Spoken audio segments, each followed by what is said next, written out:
So with the results for the J&K Assembly elections pouring in, even as the counting continues, the trend suggests that Jammu Kashmir National Conference is emerging as the single largest party. Umar Abdullah, who was contesting on 2 seats of Gaanderbal and Budgam, has already registered his win from Budgam constituency. So what these trends tell us is that in Kashmir Valley, majority of the seats will go to the National Conference. So essentially, the next government in the Union Territory of J&K will be of the National Conference along with the Congress support. There were very interesting things happening in this election. As this election was happening after 10 years, we saw that new players emerged on the scene and new parties came in, like the J&K Apni Party, DPAP of Ghulam Nabi Azad Saab, and then there were parties like Awami Ittihad Party of Engineer Rashid, who is currently out on bail. So they also tested their political luck. The results till now show us that the traditional parties like the NC has maintained and in fact regained its control on majority of the seats across Valley. While we see that the parties like PDP, People's Democratic Party, who made the government with the BJP in 2018, has lost their control on majority of the seats, especially in the southern Kashmir. And right now, they are leading just on 4 seats in the valley, which has a total of 47 seats. And their star candidate, Iltija Mufti, who already conceded her defeat and lost from her hometown of Sri Gupwara Beach Bihara constituency.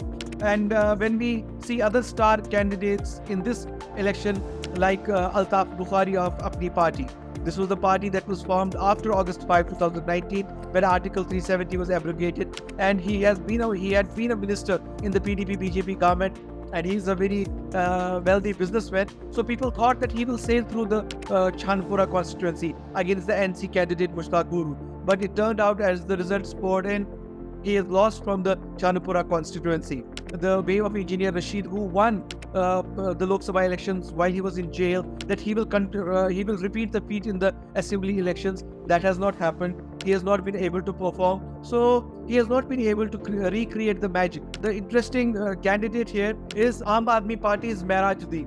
He has won from Doda. And then we see Sajjad Lone. Sajjad Lone is another interesting candidate who has been a minister in the PDP-BJP government on the BJP quota. But in this election, he had contested from 2 seats. So he contested from Kupwara and Handwara constituencies. In Handwara, he is likely to sail through because he was leading in most of the rounds until now. And Kupwara, but in Kupwara, he will lose. He is not in the race in Kupwara. With the INC alliance, they might sail through comfortably and form the government as well. And when we talk to the NC leaders, they have said that as Umar Abdullah has already won from Budgam constituency, so he will naturally be the CM face. So with these elections happening in J&K after 10 years, the last elections happened in 2014, the results that have come out has shown that the people have shown faith in Kashmir Valley, in the National Conference Party, and given the majority of the seats.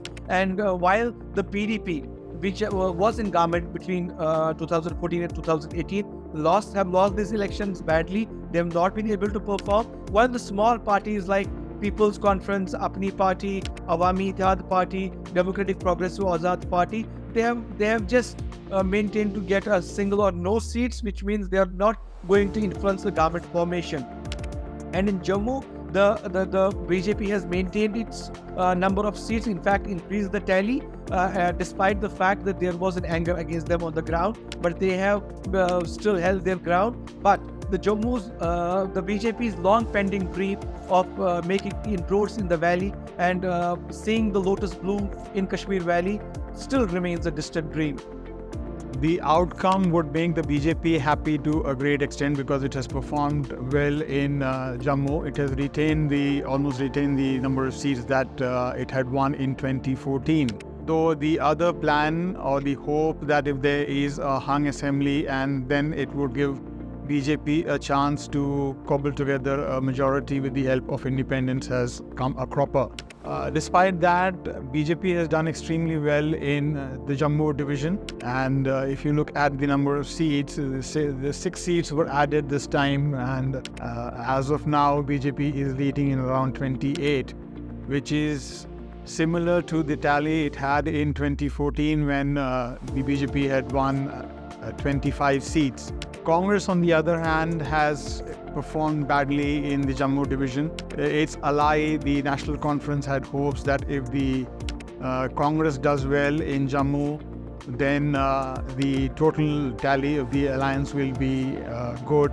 But now the NC Congress alliance has the numbers to form a government, mainly because of the performance of the National Conference in the valley. Congress senior leaders have also not done well. Lal Singh has lost from the Basoli seat in Katwa district. So that has been a disappointment for the Congress. And BJP, on the other hand, its candidates have done well, except maybe Ravinder Rana. There were certain issues in the Jammu division. When we talked to the electorate there, people had, even though they were supporting Article 370, and in a way this is a verdict where the support for the BJP would be read as the support for abrogation of Article 370. People had issues about jobs and outsiders settling in, but if we look at what has worked for the BJP in Jammu, one factor would be that most of the investment and the outsiders setting up businesses and industries that happened in the Jammu division, and that may have given some confidence to the people of Jammu, and they have voted for the BJP. BJP also gained from the Hindu sentiments that have been there for the valley versus the Jammu region. There's always been this tussle, and the support for the BJP continues in Jammu. There are definitely some issues which BJP will have to tackle, but BJP would be happy as it has emerged as the main opposition, and the LG of Jammu and Kashmir will continue to have a lot of powers because this is a union territory, and that is a tussle that we'll see between the government and the LG, as has happened in Delhi, where the Chief Minister and the LG have had issues with each other. NC Congress government is likely to be at loggerheads with the LG demanding more powers, and the demand for full statehood will gain currency in the coming days. But what augurs well for the state is that it will have a government which has decent numbers, and so it is not a fragile government, and that in a way will serve the interests of the state well, and at least that is the hope that people will have. The NC Congress alliance, there was an understanding that Congress will get seats from the Jammu division, which it has failed to do. That is also because there were a lot of dissensions within the ranks of the Congress, and there was infighting.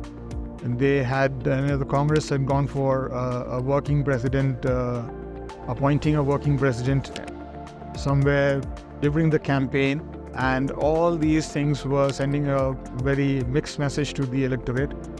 The central leadership of the Congress, namely Rahul Gandhi and Mallikarjun Kharge, others should have focused more on the Jammu division, because that is where they could have got more seats. But instead of doing that, the central leadership was spending equal time in both the valley and in Jammu, which has not helped the Congress.